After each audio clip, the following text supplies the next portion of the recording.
Welcome back to Joygasm, a video game and movie podcast. I'm Russ. He is Steve.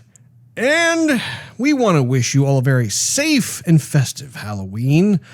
Today, October 28th, 2021, with this being episode 247. We are going to be getting right into our topic of the day, which is the Dune movie review. And I don't know about you, Steve, but I am very interested to hear your thoughts on this particular film. Before we get started, make sure you offers up some spice to that subscription button. Maybe squish that notification bell. That way you will not miss a single episode of Joygasm, which drops once a week, every week. And actually, I think it is also fair to say that it is, well, it goes without saying that the spoiler alert has been initiated. We will be going into a deep analysis of the film. Deep dive at a very shallow pool. Oh no! Yeah, no. It's like you get halfway through the jump and you're like, this is shallow, isn't it? There's no net. This is going to hurt a lot. Oh, man. About to paint the pool red, bros. With my booty. Steve, what are your high-level thoughts of this particular film? Huh? Well, Russ, I think I'd have to preface by saying many science fiction movies that I have seen seems like they don't take the source material very seriously. It's like, oh, we're going to make a spaceship flick and, there's going to be explosions and stuff. It's going to be cool. Here's some boxed, sound effects everyone else has used and, whatever. And it doesn't really seem like Like the Wilhelm scream? Yes. Perfect. You know what I'm talking about, right? Yes. Like that trademark scream. Yeah, I can't do it. Yeah, I was about to scream and I'm like, probably not a good idea. Yes. Wake up my daughter. It was used in Night Trap from Sega CD a long time ago, and it's still used today. You hear it in Star Wars. Yeah. The Wilhelm scream lives in infamy. So, but I want to be in a galaxy far, far away. I want to be transported to these worlds. I love living there. I want to be plucked out of Earth and into a new atmosphere, into a new environment, new technologies, new political stuff, new happenings, whatever. That's where I want to be. And it seems like oftentimes they don't really take the source material just, very, very seriously. They did with Star Wars, and look how deep of a following that has till this day. Mm-hmm. And you can watch Star Wars episode 4, 5, and 6. I mean, you're just transported. Everything is right there. They don't take themselves too seriously, but seriously enough that you keep thinking about it and you're drawn into it, right? Mm-hmm. So that being said, Russ, I came into this not knowing jack squat. So you never saw the 1984 film? No, I never saw the 1984 film. I never saw the TV series. Never read the book. The book is supposed to be by Frank Herbert. Yep. Ginormous. My knowledge of Dune is from an old friend of mine who played it on the PC and tried to explain it to me at some point. And he's like, oh man, it's awesome. Oh, this game, it's like, oh, you're trying to harvest spice. And it's like you're in the desert. I'm like, you're growing spice? No, it's in the desert. I'm like, but nothing grows in the desert. Yeah, I know. It's just a whole atmosphere. And you fly around and it's really cool. I'm like, I don't get what you're saying.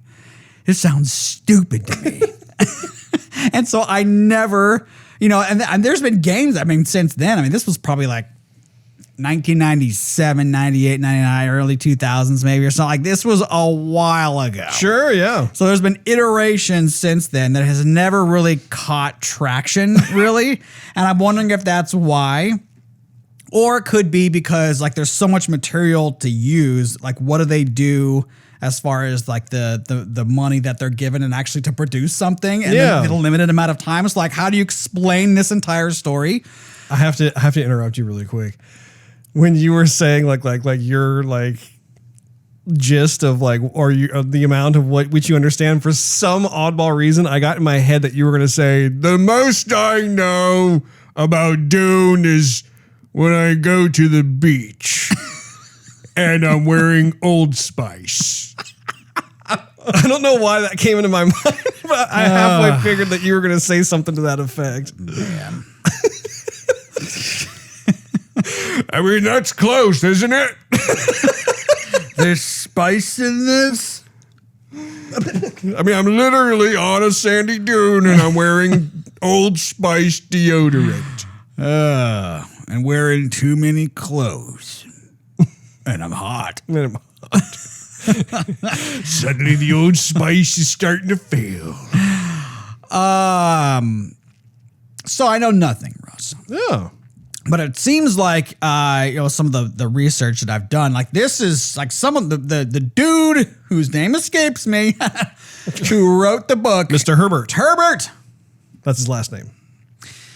Had like a vision of like this world, which is fantastic. Yeah. I mean, it is awesome the way he thought of all this stuff, because the environment is created and there's reason for being, and there's reason for purpose, and there's reason for, different folks' motives. And like there's different houses kind of vying for the same kind of, spice and material and stuff. Mm-hmm. So anyway, to me, that was very, very cool, and I got drawn into it, and I do want to know more. I did think the movie was slow. Mm-hmm. I think what they showed us was good in the fact that they're really laying the foundation. I didn't know this was actually only part one. You know, it's part one. Oh, really? Yeah. I did not know that until like later on, where I'm like, man, I'm 2/3 of the way through this thing, and like barely in it. Like they better like, towards the end, this thing better shape up, because this isn't going nowhere fast. And so I just kind of stumbled on like, oh, it's part one. Well, how many parts are there? Mm-hmm. And I don't even know how many parts there are. But I think they're planning on just 2 parts. But having said that, again, maybe there's room for more than just 2 parts. But I think the initial idea was for them just to simply break up the story into 2 parts. Gotcha. Which I just found out tonight. The second part is supposed to come out in 2023. Correct. Don't know if it's even funded. I didn't even click on it. It's funded. Yep. Oh, cool. Yeah, they just started on it. Yeah, awesome. Yep. So anyway, that being said, my wife science fiction is not her bag, baby. Uh-huh. And she was not having it. But I mean, I thought it was really cool. I liked like the ship designs. I liked the technology. I thought all the actors across the board did a very good job. I thought it was well scripted. I mean, it did its job, in my opinion, as a science fiction flick to get me out of this world. I don't want to watch a movie that's plugging me back into the world I'm trying to escape. I want out. Sure. And so this film did that. It just was. I had some gripes with it, more so with it seemed like there was so much, like I said before, there's so much information. Like, where do you choose to go with? Because you only have a certain amount of time with this movie. And I think there was a lot more lore that I don't know about that's in the stories. Yeah. They're like, okay, well, I'm confused, but I don't even know what they should have showed. And also, or maybe there's going to be a director's cut. But I liked what I saw. Yes, it was slow. I just don't know how I would really change it. It's kind of like you have to watch the second one to really give the first one, its due credit. Mm-hmm. I feel like. Anyway, I'll pause there. What were your high-level thoughts? I am pretty aligned with what you have said. I think that the movie is beautiful. It is a visually arresting movie. It's one of those types of movies where, as you're watching it, you realize, wow, like this film is designed for the big screen. And that's saying something, because I watched it from home. I saw it was on HBO Max, and I was like, oh, okay, well, I'll just watch it from here. That's fine. And I enjoyed some of the conveniences of watching it from home. But at the same time, like, like time and time again, there's all these different scenes where I'm like, this would look amazing on like IMAX or like just even like just a properly larger theater screen with the surround sound and whatnot. I really, really did enjoy that quite a bit. Soundtrack was also very sci-fi, which I enjoyed. And I think that's one of the big things too about the movie overall was that it was very sci-fi. Like yeah.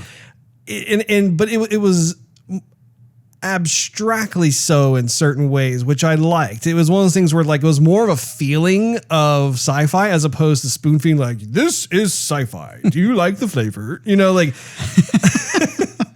so I thought that was really, really cool to be able to be immersed in this type of environment. I really felt as though these were believable worlds and these different houses and factions were very believable. I did think that it was going to be a bit of a creative challenge going into it because I knew that they had split it into two parts. And it's like, okay, I haven't read the book, but I have seen the 1984 film. You have? When I was a kid. I didn't see it like in 1984. I think I probably saw it, I don't know, 1988 or something like that. But I remember at the time, I wasn't really fully understanding of what was going on in the story because it was more marketed toward like, you know, teenagers or adults, that sort of thing. When you're a kid, you're looking at it and you're like, wow, this looks really cool. I have no idea the social intricacies of all the politics going on and everything else. But I don't know. I thought it was really cool. It was really worth mentioning too. I don't know if you saw this, but it was directed by Denis Villeneuve. He was the director of Blade Runner 2049. I'm aware. And Sicario. Did not know he was the director of Sicario, but he is the director of Arrival, which I did see and actually mentioned on a podcast long ago. Ah. And so watching, both of those films, of course, I thought like when I saw his name on screen, I thought, okay, this is going to be worth watching. Yeah. I think he's the guy to tackle this one. Very cool. Yeah, no, I totally agree after seeing this film and then realizing like what else he was doing with these other films that I've been a big fan of. You've been a big fan of as well. I do think though, the movie itself doesn't know what to do with itself in the second part of the film. Like the first part is very methodical. It's very much like, here's the exposition, here's the setup, here are the characters that we need to know about. And it had this very purposeful approach, which we'll get to in a moment, just in terms of like these different plot points and that sort of thing. But I feel as though like there comes a point where the movie is trying to figure out, how do I get to intermission, basically? You know, how do we get to that curtain call in a way that makes sense? Right. And so I feel like the film itself doesn't necessarily flounder, but like it definitely like you don't get as much of that forward momentum as you do during the first half of the film. So having said that, though, I did write down some little notey notes on here. First of all, like you mentioned this earlier, the cast is really impressive. You know, I think the acting chops is something that I think is one of the film's highlights, just like what you were talking about. And I mean, I wrote down like some of the names on here, and it was super cool how like you had Jason Momoa, you had Josh Brolin, David Bautista, Javier Bardem, which I'm a huge fan of from No Country for Old Men. Yeah, he was good. And Stellan Skarsgård, which I don't know if you recognize. So he was the, I want to say, what was his name? Was it like Baron Vladimir? He was basically the bad guy. He was the he's like the grotesque, sinister. Yeah. He's the blob. Dude. He's like the scientist from Marvel. Yeah, right. Yeah, in the Thor movies, it was really funny when they cut to that close up. And I'm looking at him like, I've seen this guy somewhere. Right. Hey, that's the scientist. Apparently, he's found himself in some very interesting situations since then. Did you recognize the actor who was the king or the governor of the land? Are you talking about Oscar Isaac? Yeah, I think that's his name. Yeah. Yeah. He was Nathan in. Did you ever watch Ex Machina? Yes. He's Yeah. Nathan. Yeah. I didn't realize that. I'm like, I know that guy. Yeah. I've seen him somewhere before. I can't place him. Well, and he was also in the Star Wars episodes 7, 8, and 9. He was. Yes. Who was he? He was the hot shot X-Wing pilot Oh, he's with a temper tantrum. yeah, I'm trying. Yeah, he's the guy who. Yeah. It starts with a P, right? Doesn't the name start with a P? Oh man, now you're gonna. It's not Finn. Finn was the other guy. I want to say. Right. He was Poe. Poe. See? Yeah. I had to brush away the cobwebs on that one. Yeah. Yeah. Poe. Yeah. Edgar Allan. He's a great actor. I do like a lot of what I've seen him in so far. I'm trying to think of like who else was in there. So Rebecca Ferguson. Uh-huh. She was also another great addition. I absolutely loved her acting in the film. Had like a lot of mystique to her, and trying to figure out like what her affiliation is with those witches and whatnot. I thought she was really cool. I've seen her in other films and Mission Impossible. Yes, absolutely. Don't make me go through you. As she says to Tom Cruise. What if I do? Those Mission Impossible movies are fantastic. I love those movies. Anyway, really high caliber cast of different folks on here. I gotta say, so Zendaya, she was kind of like this love interest, right? We didn't get to like the love interest part of the movie itself, but the main protagonist is having dreams about this girl, and he eventually meets her towards the end. But there's really not enough time to get to know like who this character is and that sort of thing. There's no real time for. Hey, what's up? How you doing? You got blue eyes? Ooh. Everyone here's got blue eyes. That's funny because the spice is orange. I have some Claritin if you need it. Emperor level Claritin. One of the things I have with her as an actor is she's, again, I've only seen her in the Spider-Man movies with Tom Holland because she plays Mary Jane, Yeah. And then I see her in this film, and I'm not seeing a wide spectrum of acting between those two films. I understand that she's made some other films, but I have not seen them myself. I saw her in some movie where she was dancing around. It was like, I want to say Zac Efron was in it. I have no idea. But I was like, oh, it's a Spider-Man chick again. So what?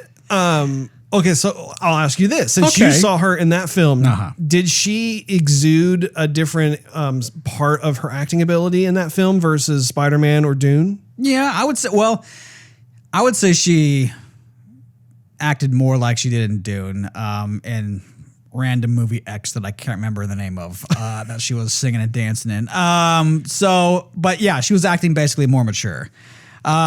But I mean, in Spider-Man, she's trying to act like a teenager, and she's being spunky, and she's being, kind of quick-witted and whatever. But was she really spunky though? Like I remember her being kind of like she had that perma scowl on her face most of the time. Like I remember actually talking to you when we were reviewing the film. That was the first one, but she has like a very dry humor. She has dry humor, and I remember like at the end of the Spider-Man film how she's swinging with Peter Parker, and it was at that moment the way she was like squealing and that sort of thing. I'm like, oh yeah, here we go. That is Mary Jane right there.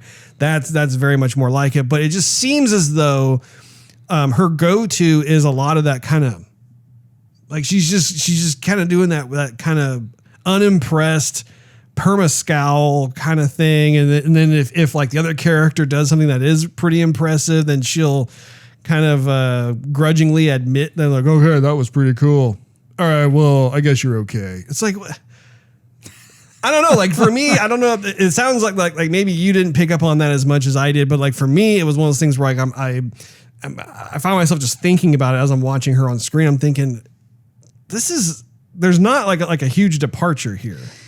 Yeah, I can grant you that. I don't think I picked on it too much because she doesn't say really anything in this movie. Or at least, towards the end, maybe like the last 10 minutes, she has a few lines. But Otherwise, you just see her kind of walking along, looking back, walking forward, close up of her eyes, and that's really it. So it's kind of hard to like pluck her out of this movie. Like she had the same, 10 seconds in this movie that but from what we did see, you're kind of right. I mean, she's kind of boxed in that expression in a way, but what are you gonna do? Yeah. Moving over to plot though. So at its core, this movie actually has a pretty simple plot. Like you basically have this noble family that's entrusted to go to this planet and continue mining for this extremely valuable asset that they nicknamed the spice, right? That all these other planets know and really are high after. Value commodity. Yeah. Exactly. High value asset. And so we kind of see like what happens as that whole thing pans out. And that's really all there is. Yeah. And it's interesting because the film, I feel like, does a really nice job of establishing the entire universe or world that the story exists in as this vast, massive place, which is interesting because the plot is very simple. If you break it all the way down to what it is, it's literally like, the emperor, who we, to my knowledge, we have not seen yet. Right. The emperor decrees that this particular house is going to go to the planet and mine the spice, and he's kicking this other house out, which that other house is feeling rather butthurt about the whole situation. And that's it. And it's like, obviously there's more to it in terms of like, there's some sort of big battle that takes place in part 2 and that sort of thing. But I found it interesting seeing the kind of the contrast between those two things about how successful they were in presenting to us this world that we all got I don't know about you, I got very immersed in. I was like, wow, this is visually arresting. It's super cool. But the other thing, are we going to say something? I was just going to say, I think they left out, that was one of the areas where I think they left out a bit of information because we're kind of thrust into it. I mean, yeah, they explain the plot. Plot's easy to understand, but I would have liked just like a little bit, like even just a couple of minutes or 30 seconds of what the spice is used for. I know it's like used for, hyper space travel. They don't they didn't say anything about light speed really. Like they didn't have it yet, but it was used clearly it's used for a lot of stuff. A lot of stuff. Yeah. Right. But even with the family, it's like, okay, there's the emperor, there's I keep on thinking it's Atreus. It's very close. But you have the houses and it's like, okay. Atreides, I think is what it's called. Pretty close. Yeah. I was thinking about God of War actually when I'm like, what? And an axe flies out from nowhere. Yeah. The multiverse. Yeah, exactly. This multiverse thing is getting out of hand. So anyway, I would have liked a little bit more backstory in that regard, just to know who all the characters are, because they keep on talking about the Emperor that we have no clue who he is. Or that was one of the things that I found myself kind of, so I go back and forth because it is fun to have certain characters that you haven't seen yet, you only hear about, because then it helps to build up their legend and their notoriety, and apparently they're so high up on the food chain, it's nice to not necessarily know all the players yet, just to know it by name. But at the same time, it's like, man, this emperor dude likes to stir the pot. Yeah. Like this is someone who's just like, he could have kept those other people who were very happy to be there because obviously they were getting rich and powerful based off of like the kickbacks they were getting from mining all this spice. But then the emperor, for whatever reason, just kicks them out, brings this other house in. I don't know if that's to try and maintain. Well, okay, now I'm talking about it. It would make perfect sense because the emperor was probably getting concerned about how much wealth and power and influence this other house was gaining. So he wanted to move them out before they got too powerful and move another house in and, kind of continue on from there. Makes sense. Does indeed, And then what was his face? Your actor guy who walks in the council there and spits. He was like, "No, you're the last people who are here left and didn't leave us anything. And like this is our homeland. You guys are coming to our planet where we live, and we are making a life for ourselves. You're taking all of our resources and you're leaving. And you're not giving us anything. Yeah. Which is a very that's a logical argument. Yeah, you want peace? Well, you're robbing us of everything we of our livelihood. So. how can we strike a deal here? Well, and I think that was part of the reveal, right? Like when this particular house or clan came in with the idea that they would continue mining the spice, they didn't really understand the politics of the planet. They came in with a general knowledge of how this stuff was, but if you consider like how they were having to like take a tour and figure out, okay, so how does this work exactly? And what is our security protocol? And there is this entire species or race of humanoids that live here. How do they play into this whole thing? And so even with that scene that you were referring to, I think that they were wanting to be able to find out more information about this race of people that is here and how exactly can they coexist so that way they can get their job done of mining the spice, but then also be able to respect the race or species of people that live there. Which is cool because it's not like they're all knowing, all powerful. And plus it plunges us more into bonding with that particular house because we don't know what to expect. We're going into it for the first time just as they are. So I think that's pretty cool. And again, it plays into once more about how they were very successful in revealing what needed to be revealed, but shrouding other things as well. And I just found myself really appreciating that just from a sci-fi point of view. I thought that there was a lot of meat and potatoes without it being, dialogue specific or acting specific or whatever. Like it was just very much like, here's this ecosystem that we're presenting to you. And considering the fact that we only really see maybe like 3 different planets, right, is pretty impressive overall. One of the points I did want to talk to you about was that I was watching the movie and the houses being at odds with each other reminded me of a few other films. It gave me, or TV shows or whatever. It gave me a bit of a Romeo and Juliet kind of vibe in terms of like these houses, these warring houses back and forth of for whatever reason. Like for instance, like you have the Atreides where you have the son and he's the protagonist and you can tell that he's having dreams about this girl who's part of this other house or I don't even know if they're even like recognized as being a house, but more so of this like race of humanoids from this planet or whatever. And who knows if like there's any kind of like conflict between royalty versus the peasants, that sort of thing. And then another part of it too is it kind of gave me a Game of Thrones vibe too, where again you have these various houses, like you have the Vladimir guy, the blob who has his own house, and then you have like those weird elite guard guys that were like, they were sacrificing all those hapless souls and like putting little blood on their forehead. Here you go, you're a soldier now.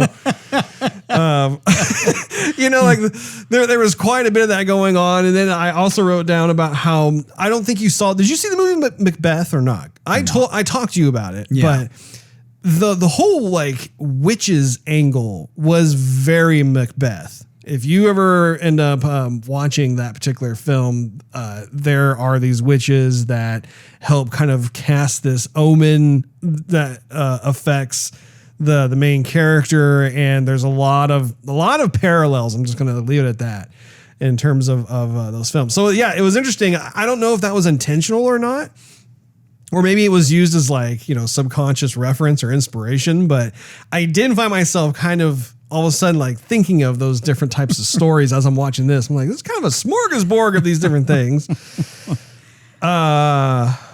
you have any comments about that? Well, what I was going to say is the witches are another thing. Or like, the Reverend Mother. I'm like, okay, where'd she come from? And she has some sort of relationship with the kid's mom. Right. And the kid's mom, I in the beginning of the movie, I'm thinking, okay, yeah, that's the queen right there. And it turns out she's not the queen. She's a concubine. Am I just trying to concubine put all the pieces together and like, okay, cool, I guess, but just leaving a little bit to the leaving a little bit too much to the imagination, maybe.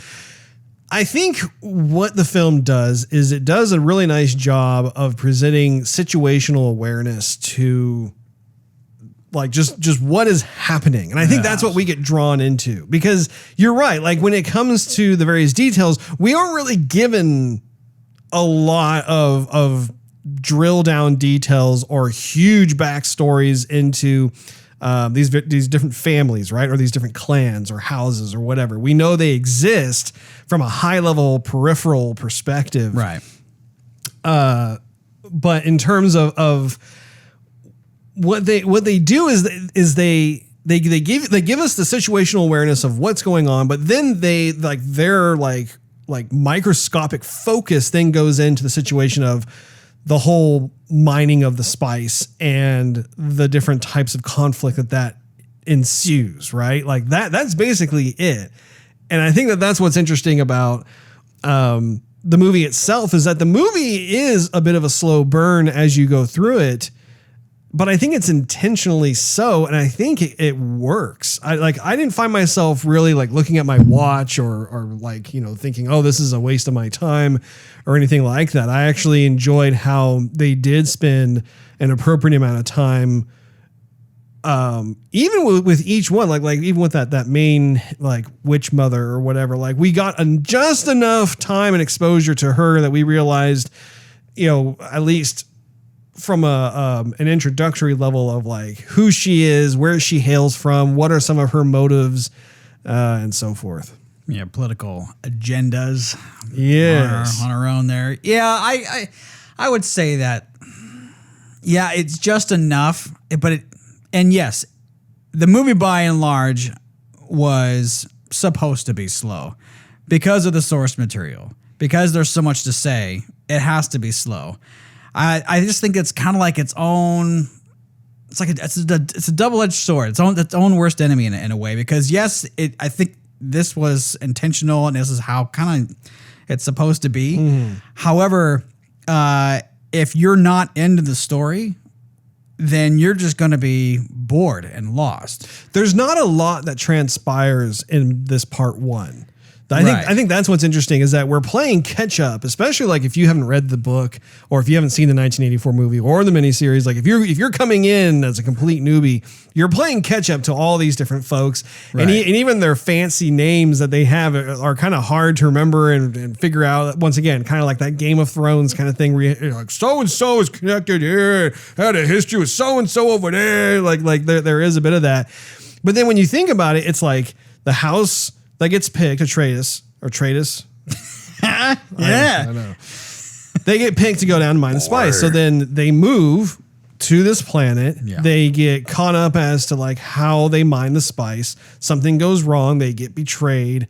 Their other house attacks them, basically decimates that house. There's betrayal. Mm-hmm. Yeah.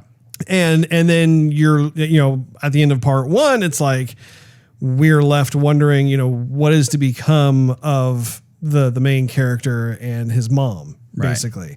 Right. That's not a lot. Like if you compare that to other movies, like there's a whole lot that can happen in other films, that this film just really takes its time immersing us once again into these types of worlds, which again are more, I found to be more believable in terms of like this exploration of a fictional sci-fi world. Yeah, I could pick up. Yeah. But again, golly. See, here's the thing. Like in Lord of the Rings, Fellowship of the Ring. Okay, there are a lot of different kingdoms and territories and random names that you would never hear anywhere else besides Lord of the Rings. And the movie's 3 hours long, but they pace it in enough way where you have character building and you have character development, and they give you the story, and then they give you maybe some laughs and some action. So you're like, oh, this is getting my blood pressure going, and then they'll settle it down, give you a little bit of break. And so, but that helps to pace the movie for that 3 hours, and you still want more at the end. And I know this is not Lord of the Rings, but I just feel like there's not enough necessarily to keep me wanting to dive deeper, I guess. Like, I don't even know if I would want to at this point, sort of thing.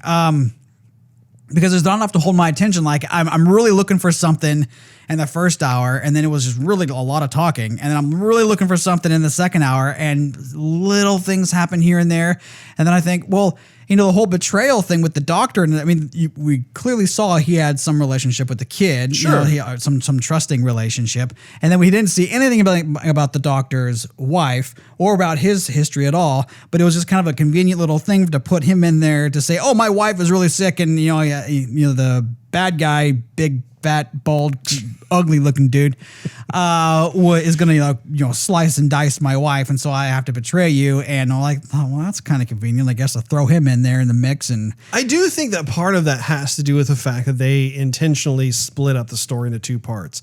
I think if they decided that they were going to just have one movie, then things would have moved along. We would have seen more stuff go on. But I really do think that it's a bit of a realignment for the viewer. Like if you go into the movie knowing this is part 1 of 2, and it's not even like Star Wars. Like for instance, like you watch A New Hope, that is a movie unto itself. Like that movie can stand on its own. It has no dependency on Empire Strikes Back or Return of the Jedi. You can watch those films, and those films are also more or less a film that can stand on its own 2 feet, even though they're, you know, increasingly so. There are things that those sequels rely on, you know, going in reverse.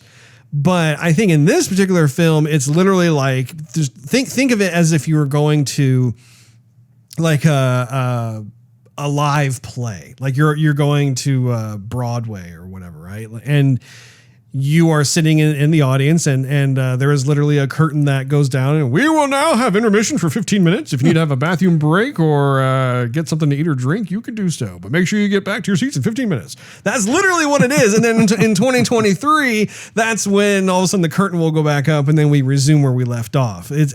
So I think, for me anyway, that helps to kind of just calibrate my brain in such a way, thinking like, okay, it's not going to be, you know, a matter of it being a sequel. It's not a sequel. It's literally continuing on. And so when this movie comes out on, you know, your ultra DVD, ultra HD or whatever, as well as like if you watch it like in digital format, you're going to be able to watch both parts, which is going to make sense because you're probably looking at a 6-hour long story. So you're probably going to want to have a bathroom break or intermission in between those two. Yeah, for sure. You know, man, thinking of a bathroom break and intermission. You know, this you mentioned earlier, I've seen this movie in the theater, and I am almost under the impression, Russ, that this should have been released as a 2-parter. Not as like 1 part, 2 part. That was a little confusing. I should have said that better. What I meant was like, okay, we're going to release the movie not simultaneously with streaming as well as theater. I think like this one should have been a theater only. Should have been a theater only, and then kind of within like the next like couple weeks or something, or maybe 3 weeks, then put it on HBO Max. Because like now that I've seen it, I don't know if I really want to go see it in the theater, but I think if the hype was there, like, man, you gotta go see, don't wait for this thing to go stream, you haven't seen the theater sort of thing, I think it would have driven a lot more people to the theater, and I think they probably would have made more money with it, perhaps. Honestly, if you want to go see it in the theater, I would be down to go see it, because I really do believe this is the kind of experience to be had in that location as opposed to being at home. But like, I don't think, especially after I've seen it, like it's a good movie. I really enjoyed it. It's one of those types of films where I think I would almost appreciate the visuals more so just having that huge canvas just to take in and drink in all the visuals. But I made a list of memorable scenes from the movie as we are talking about enjoying the film itself. What did you think of that one particular scene where the witch was having the protagonist put his hand in that box?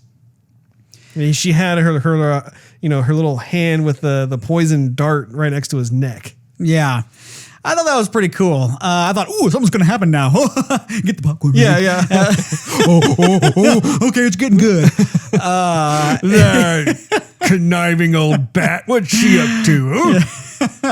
That kid's neck's made of leather. He ain't gonna get pierced. I kept thinking like we would see something come out of the box. Like it was definitely the way they approached that scene. I was totally like, what's in the box? Come on. Like I didn't know if like we were going to see blood dripping out or if he's going to lose a finger or who knows what. But what were you thinking about? I was figuring it was going to be all like mental or magical. Cerebral. I didn't think they were going to maim the kid this early on. And I didn't see like him having bandages or something on his hands like in the trailer. I didn't see any missing appendages in the trailer. I mean, I just really didn't think they were going to do it. I thought it was going to be, I figured it'd be Pain because she's dressed all in black and she's sitting there all by herself looking menacing. She ain't going to give the kid like a nice hug, like hug it out. Come on. Yeah, you're here by yourself. So I figured it'd be like, he's feeling, I knew it was going to be painful, but I figured it'd just be like he would know it all in his head. She definitely looked like she was indefinitely at a funeral. Dressed gets for off at funerals. I don't picks know. up guys. Yeah, likes the gothic scene. The costume design in that film was really good. All the costumes were awesome. Yeah. What do you think of the tech, like the ships and I liked them. I thought they were really cool. I don't know if I'm looking too into it, but I mean like the whole like dragonfly thing with I thought, well, it kind of makes sense being in that environment because like you can't have a whole lot of exposed moving parts with all like these sand storms and stuff. All that sand gets in the gears, and I mean I'm not a mechanical engineer, but I could see that happening. And so they need some sort of ship to get there quick and, of course, in the air. Mm-hmm. That's not going to have all these exposed moving parts. They're going to have to fly. And, so it's basically their helicopter. A lot quieter than a helicopter, though. They didn't have had to have these earmuffs on or anything to communicate. Yeah. I thought those were cool. Yeah, actually, that was one of the points that I made that I put in my list here for the just memorable scenes was I really liked that entire Spice Tour sequence. Just because we got to what? You know where Spice Tour comes from, Russ, aren't you? The Spice Girls on Spice Tour. Don't taint this episode, Steve. Don't taint this episode. Oh, man. When you think about, though, that particular sequence, it was really cool because we got introduced to a lot of different vehicles. And I think that also played into the authenticity of the sci-fi side of things. So, like, to your point, like those type of dragonfly helicopter vehicles, I thought were super cool. Yeah. And when they were taking off, it wasn't just like, they take off. Like you saw like some of the functionality of like how each one of those individual wings worked. And even like later on when they got caught in that sandstorm, you got to see a bit more of just how that machine can be manipulated and work and that sort of thing. Same kind of thing like when we got to the spice mining vehicle. I thought that was really cool. That was really cool also, yeah. I liked that weird contraption that like would come down and basically like attach itself to the spice mining vehicle. Airlift it with those huge like balloons. Yeah. That was so cool. Like the way those balloons jettisoned out and stuff. Yeah. Again, the film took the appropriate amount of time to let us drink in that immersive sci-fi ecosystem. Yeah. And those were the things that I appreciated as a moviegoer. It sounds like you did too. I did. When it came to just all those, or like those little probes where like they could see this, like the sandworm coming. Yeah. And so like they had someone going over there and checking out and seeing where that was in relation to like what they're having to do over here. Like, to me, that was really, really cool because it wasn't a one-dimensional experience. Like if you were to think of like Starship Troopers, which I like the film Starship Troopers, but it's very different. It's not in the same type of approach as what Dune is. That is clearly like an action shooter set in a sci-fi universe. But I'm glad. I mean, it's cool to see your face light up though as I'm describing this because I actually didn't know if that was something that you would appreciate. Oh, come on. I'm always mentioning like the spaceships in any kind of sci-fi movie we're watching. That's like one of my biggest criticisms with the latest Star Wars is like there's like no imagination in the ships now. Like any Lucas written or designed like Star Wars and spaceships and stuff, they look awesome. And now like all the creativity is gone. It's like, yeah, we're gonna float around in a box with rockets, you know. Like what? Oh gosh, galaxy far, far away isn't so exciting. So anyway, yeah, no, I loved all of it. There's that scene where your boy Jason Momoa is as like he's flying, trying to escape, and like he had to tuck the wings in to make some. Oh, that was freaking amazing. Well, and also too, you could feel his personality as he flew that, even though you didn't see him in the cockpit for basically all of that. Just the violent way that ship was like, you know, diving down and then kind of, you know, doing like a 360 or 180 swoosh, and like how there was kind of like this overcompensation and he was having to move forward. Like you really felt what the character was feeling in terms of that emotionality coming through about being betrayed and realizing that his people were being slaughtered. But also too, it has that it has that like party boy mentality that Jason Momoa is known for. Like you can almost hear him go, "Yee-hoo!" as he's like, yeah. around. I mean, maybe, but I mean, he was different in this movie. He like, was. as opposed. I mean, he for once he shaved his beard, so he looked different. He like looks the same in every movie except for this one. Like he shaved it off, and I was like, "Thank you, finally, you look." It was striking, wasn't different. it? Yeah, he looked great. And he was a bit happier. And this one, he's usually like the gruff, Mr. Big Buff Rough and stuff. Yeah. Don't mess with me, I'm gonna throw an axe between your eyes kind of guy. And he wasn't that dude in this one. He was more collected in this one, I feel like. Right. Like you had murmurs or hints of it here and there, like the whole like, working out? Yeah. Put on some muscle? Not yet. I know you should. Or whatever he said. Yeah. Like that was trademark Momoa. But no, I agree. I really enjoyed some of the thoughtfulness that was placed in there. I also have, so Baron Vladimir, who we've mentioned already, every time that there was a scene with him, I was totally like, okay, what's going to happen? What are we seeing? Like what is this dude going to do? Because he was so sinister. I loved how, like he couldn't walk on his own. Like he had that apparatus that was attached to his spine or something. And it basically just kind of like raised him up from his chair. And he's like, kind of like just like his whole body is just a sloth blob like thing. And he was floating somehow though. It was that apparatus. He had that like sci-fi thing that was like grafted onto his spine or something. Right. And somehow that allowed him to levitate. It would basically pull him out of his chair and then just kind of lurch him forward like this. It was just like ever so slowly. Yeah. He's just like,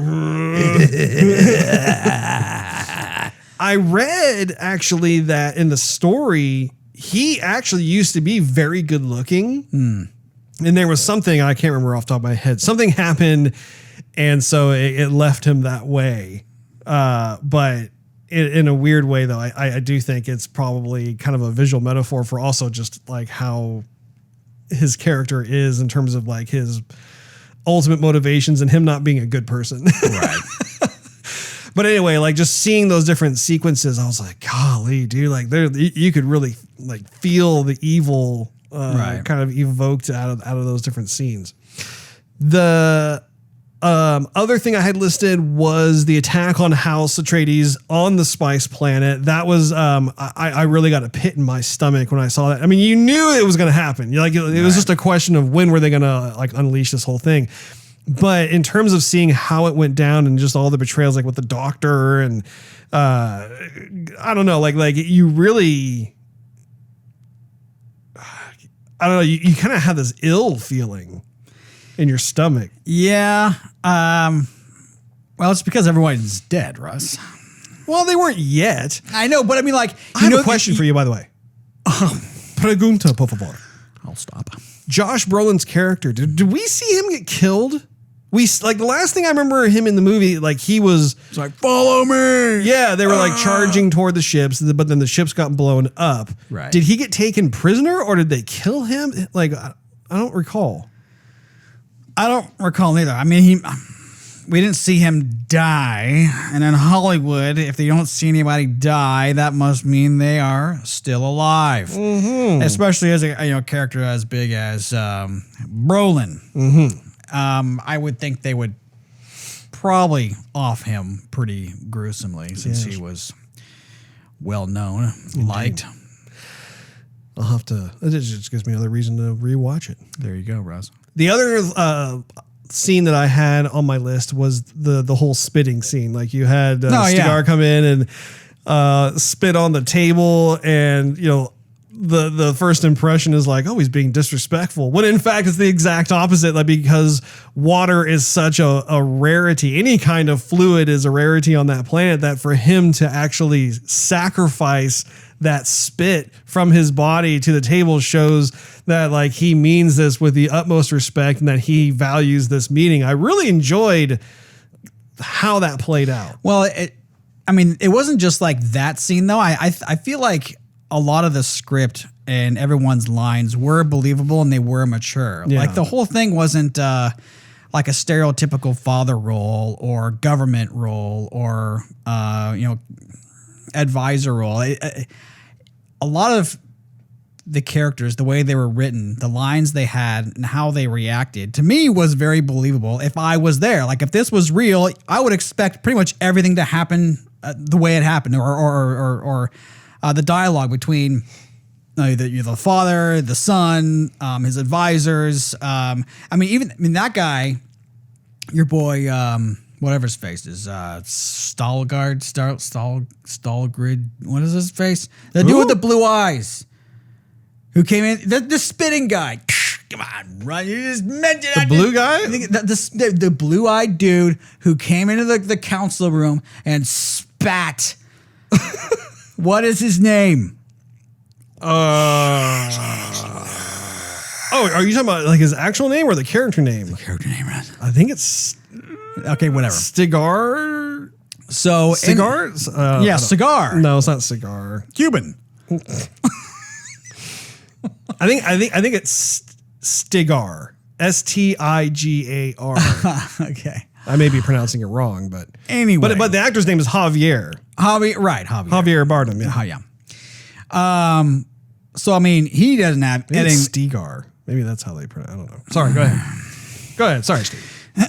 Anyway. So like he doesn't have anything to prove. He's going there and being like, you're here. You're kind of at my mercy in a way because you have no way to survive here. We've survived here our entire lives. If one slip up from you or one slip up, like intentional slip up, if we make you slip and you're out, basically. And so the lines he was telling everybody in the room, how everybody in the room wanted to react and try to understand him, the visions that the boy saw and what he was telling him in return, and then his response to the boy. Like everything was just believable. It wasn't like they were trying to, like, naturally believable. It wasn't like they were trying to like force us into believing something. It was like we were a spectator sitting in the room as if we were witnessing this natural conversation happen.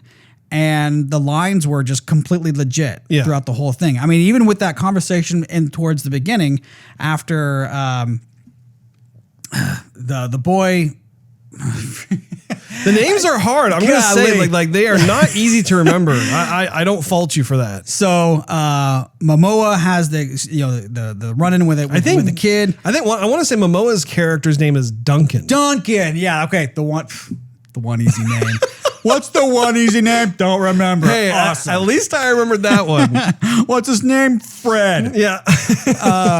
So, he runs into Duncan. They have this thing. He's like, telling him about, the planet he's been to, and the kid wants to go fly and he wants to be an exciting life. Yeah. He doesn't want to be someone of royalty. He doesn't want to command. He just wants to be like, he likes the royalty thing, but he just wants to be proactive. He wants to contribute. He wants or to participate. I would think he seemed like he wanted more action. Like he wanted to be the pilot. It's cool to be the pilot. You get to fly all these ships, you know. But I don't think he was after glory. I don't think it was that. I think he felt like kind of self-conscious about being royalty. I don't think that he didn't want to necessarily be royalty, but I think he wasn't comfortable just being royalty and like having all the benefits of that. I think he wanted to be involved somehow, some way. Anyway, what I'm saying is, what, you dismissing what I'm saying there? I'm trying to finish my thought before it's gone. That's what happens when you hit 40. We both know.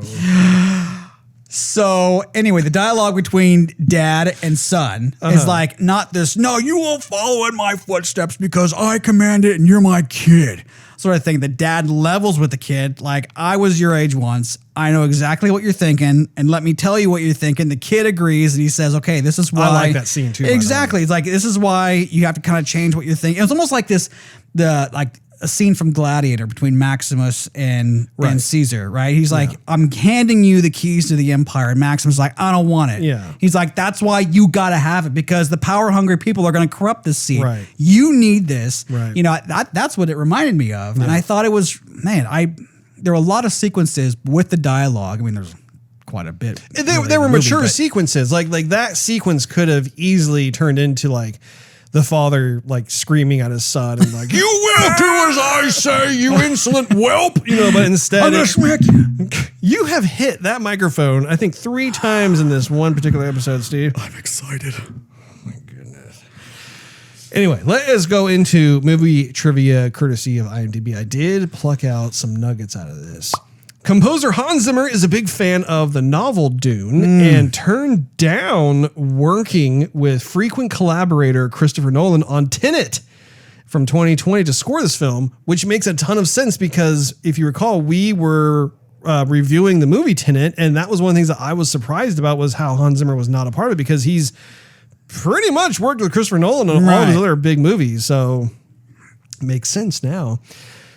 The Sting was considered for a cameo, small role in the film after he starred as, oh my goodness, it's another one of these names, Fade Rotha in David Lynch's Dune of 1984. The character ended up ended up being omitted from the 2021 adaptation. So, no soup for Mr. Sting in this particular iteration, but I think it would have been fun to have seen him in there. Yeah. Sting would have created another good song. Yeah. Walked in fields of barley. Fight coordinator Roger Wan based the fighting style of House of Atreides on Filipino martial arts. What? To make House Harkonnen seem barbaric, he based their fighting style on an ancient Mongolian fighting styles. According to Wan, Sardaukar in this adaptation are inspired by 2 different warrior cultures, a samurai of feudal Japan and, oh my goodness, how do I even say this? And the I'm totally butchering this. This is a hard one. The Ulfheonor guard of the Norwegian, basically it's Norwegian. That's why I'm having such a hard time, of the Norwegian king, Harald Fairhair. The samurai influence being the Sardaukar's fighting style and that they are also an elite military caste, C-A-S-T-E. Caste? Something. My ability to read is being challenged in a very healthy way here. Oh my gosh. While the Norwegian influence is the Sardaukar as a fanatical warrior cult practicing blood sacrifice and blood anointment before battle. I thought that was actually really cool because I'm always curious, okay, are these different fighting sequences, are they completely made up and choreographed, or are they based off of real world martial arts? And more often than not, I'm finding that they are heavily influenced, if not completely 100%, a particular martial art. Pretty much. Like John Wick or Batman Begins, whatever. Well, it's just easier to use what you already know, Russ. Yeah, indeed, Steve. Indeed. At one point, Peter Jackson expressed interest in directing a new film adaptation of Dune. Oh, I bet that would have made you very excited, Steve. It would have. Javier Bardem is now the third Bond villain actor to play the character of Stilgar in a Dune adaptation, having appeared in Skyfall of 2012. He follows Octopussy of 1983's Steven Berkoff in Children of Dune of 2003 and License to Kill 1989, Everett McGill in Dune of 1984. Max von Sydow, who played Liet Kynes in Dune, also played a Bond villain, Biofeld, in the unofficial Bond movie Never Say Never Again in 1983. Very interesting how there is quite a bit of that Bond, multiverse Dune person. Yeah, Bond villain in Dune. Oh my gosh, there's even more of this. Oh man. Baron Harkonnen calls Duke Leto cousin. Oh, remember that scene? Remember when the Vladimir's just like, God, you cousin. Remember, like he refers to Oscar Isaac's character as cousin when he's yes. Remember when he's paralyzed, he's all naked. Why'd they make him naked? Well, he's royalty. They're trying to embarrass him. They're humiliating him in front of the other house. It's a very humiliating thing to do. It's like, we're going to strip you naked and you can't do nothing about it. What if he was like just really well endowed and be like, yeah, strip me naked. Now what? Huh? Everyone's like, whoa, where? All the other house's subjects are like, oh my. We can't kill him. Put the clothes back on him. I'm clothes on him. feeling very self-conscious. I'm humiliated. Yeah.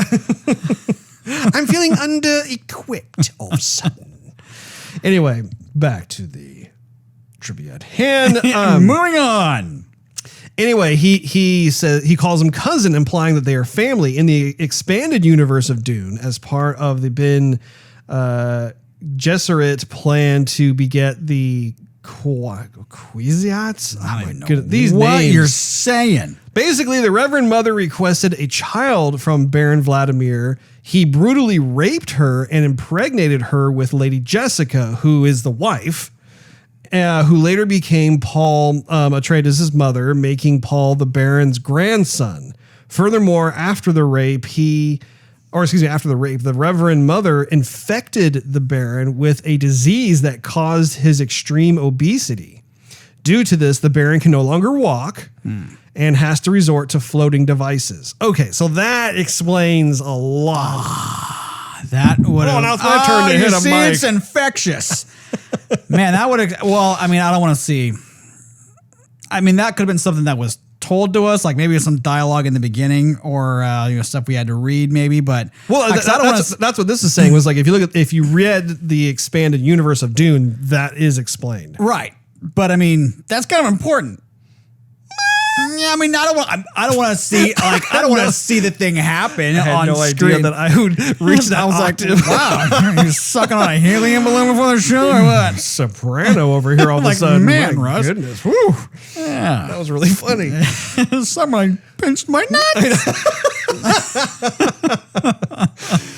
Anyway, I thought it was cool because it spurs me on to want to read more of the novels, look into the expanded universe when you get to have some of those little nuggets of interest, explained. Right. Because that everybody who watches this movie, they're like, well, why can't he walk? Why is he gross and obese? Why is he gross? Yeah. I really am trying not to body shame him, but he seems deserving of it. I can't help but stare a little bit. When the huge sandworm turns to Paul near the end of the movie, its circle of teeth resembles an iris, making the mouth look like an eye staring intensely at him. I didn't actually pick up on that.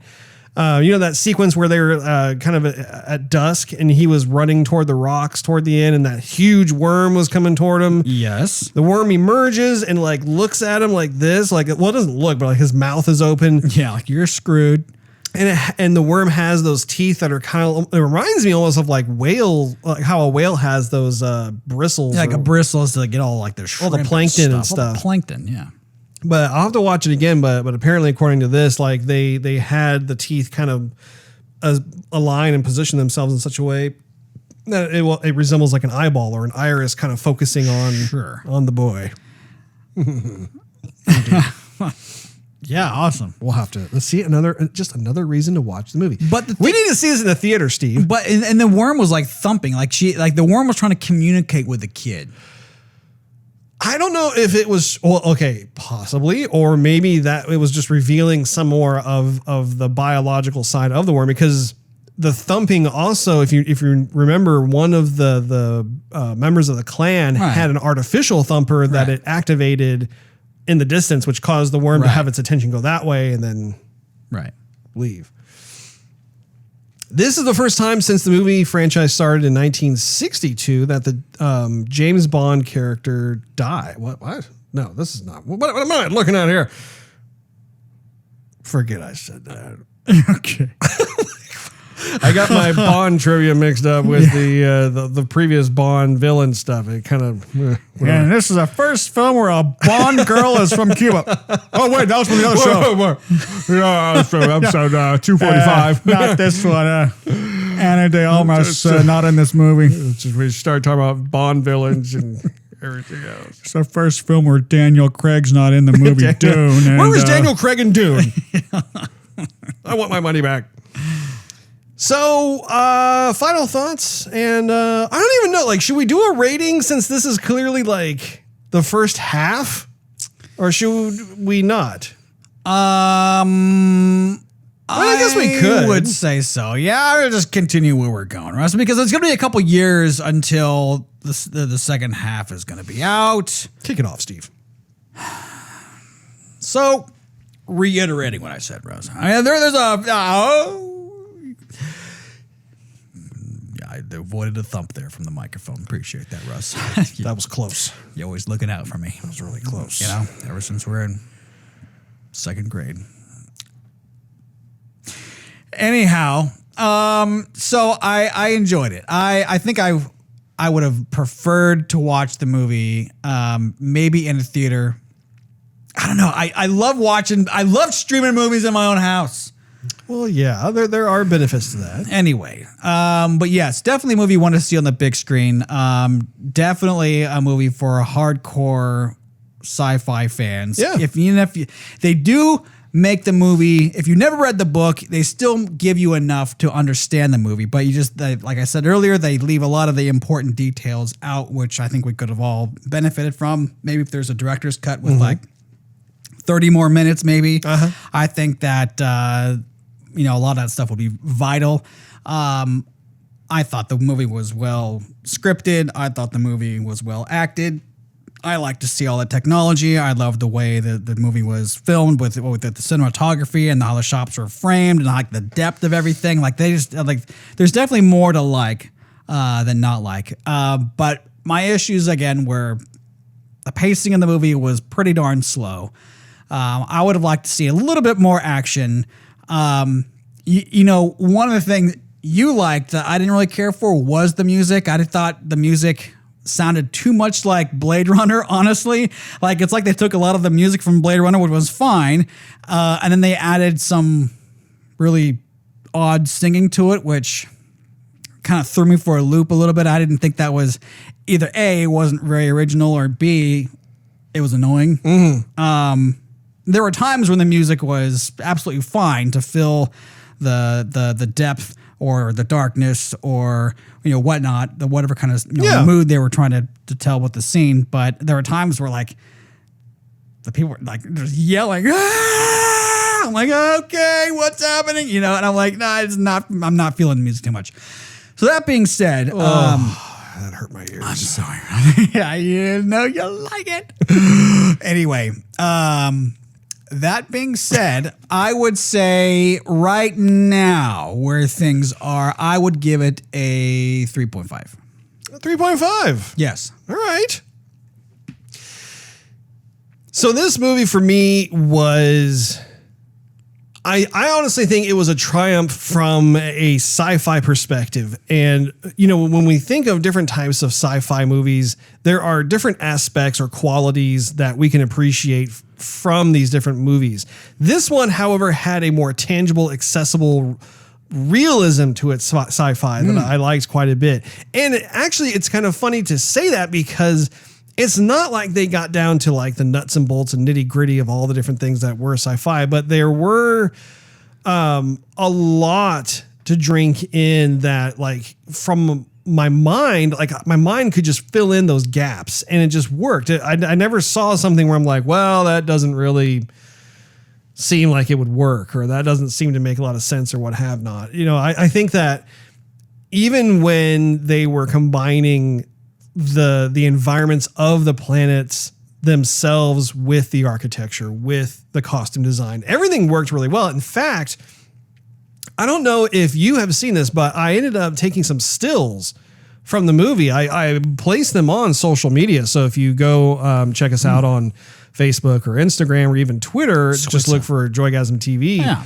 I ended up putting together about 5 different stills where I collected the color palette data from each one of those stills and then created just a spectrum, a color spectrum along the bottom to better understand like what their colorists did on the show.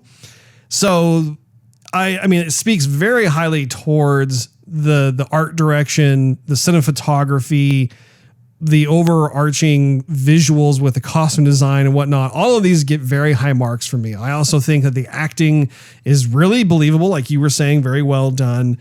And you know, even the music itself, like the music is not like a Star Wars soundtrack where like I can listen to it many times, but I do find it strangely appropriate for the world of Dune. Like I think it is. It's not like I'm watching. I'm like, well, this music doesn't match the visuals or match the world or whatever. More trumpets. More trumpets. I do. I found myself also being a little disappointed in terms of not having the whole story together, and I think that is actually the result of it being an entertaining experience. Is like, if I was bored out of my mind and I couldn't wait to have it be over with, that'd be one thing. But then by the time this movie gets to its little intermission ending, it's kind of like, oh man, it ended there. Like I wanted to see more. So I think that is a strong testament to the film. At the same time, though, I really didn't like how there was this kind of not knowing like what else to include in this film before it came to an abrupt end. Right. And I feel like for me, that was probably like the only kind of real issue that I had, because there's a lot to like in this film. But I also wonder too, okay, so what all are they saving for part 2? Is it just going to be one big battle? Or are we going to have a lot of plots, twists and turns going on that we don't know about yet? You know, and I hope that there is. I hope there is more to learning about these different houses, the complex politics of what's going on. Do we ever get to meet the Emperor? Well, what is all of those different components going to do in the second one, as opposed to just, oh, here's part 2 and then we're going to have a big battle sequence. The battle sequence is the payoff. Like I'm looking forward to seeing how it all comes together. And that also makes me curious too, in terms of how I will end up rating part 2. You know what we should do is when part 2 comes out is give 2 different ratings. One is just for part 2. Then the other one is kind of averaging the 2 parts together and then saying, okay, overall I give it this, but 3.8. Yeah. I do think I'm willing to give this film 4 stars because there were so many things that were done right with this, and it's not an easy thing to do because I personally find Dune to be rather scientifically or sci-fi abstract. Right. You know, there are certain things about it where I'm just like, wow, like I can't really explain or have difficulty explaining into words like some of the vibe or feeling I get from the movie overall, but I like what I'm seeing. I think there's a lot of intrigue, and I would recommend you to go see it if you haven't seen it already. And I think that you and I should go see it in the theater. I think that'd be fun. That wraps up this episode of Joygasm. Thanks for hanging out with us. If you enjoyed this episode, we invite you to check out patreon.com/Joygasm, where you can enjoy exclusive perks and early access to the show. Not to mention, it continues to financially help us doing the show. Also, make sure you click on that subscribe button as well as that notification bell. That way you will not miss a single episode of Joygasm. It drops once a week every week. And while you're at it, you can do a search on social media for @Joygasm TV. We're on just about all of them. And last but not least, do a search for Joygasm TV on Twitch to see us stream our video gaming adventures live every Wednesday night at 9:30 p.m. Central Time. Especially when it works. Exactly. Yes.